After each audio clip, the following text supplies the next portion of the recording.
বলেছে দূরে গেলে হামলায় আর কাছে গেলে কামড়ায়। হ্যাঁ, আমার আর আমার ভাইয়ের ইকুয়েশনটা তাই। আমার কেন মনে হয় প্রত্যেকটা ভাই বোনেরই তাই। যাই হোক, দূরে থাকলেই সমস্ত মন খারাপ আর মিস করা, আর কাছে থাকলে সারাক্ষণ মারামারি। এই তো আর কি করব, বাড়িতে কি একা একা মন দাঁড়ায়? তাই জন্য ভাবলাম যাই, ওকে গিয়ে একটু ওখানে জ্বালিয়ে আসি। ভাই নিয়েছিল সন্ন্যাস, জামালপুরে ছিল। তার এখানে সেদিনকে আমাদের একটা পিকনিক মতো হয়েছিল, কারণ সেদিনকে ওদের ঘরে ফেরার ছিল, ওদিনকে ওদিকে নিয়ম ভঙ্গ ছিল। আর এখানে দেখো আমার ছাত্রীদের সাথেও দেখা হয়ে গেছিলো, ওরাও সন্ন্যাস নিয়েছিল। আর এদের সাথে আমি গল্প করছিলাম।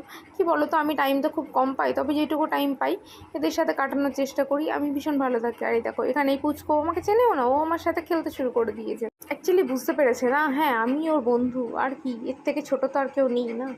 তারপরে আমরা ওখানে একটুখানি ঘুরে আবার খাওয়া দাওয়া করে ফিরতে ফিরতে রাত হয়ে গেছিলো। আর এই 2 বছর আমাদের বাবা প্রচুর হাঁটিয়েছে, কিচ্ছু পাইনি। তো আজকের মতো টাটা। কেমন লাগলো অবশ্যই জানিও।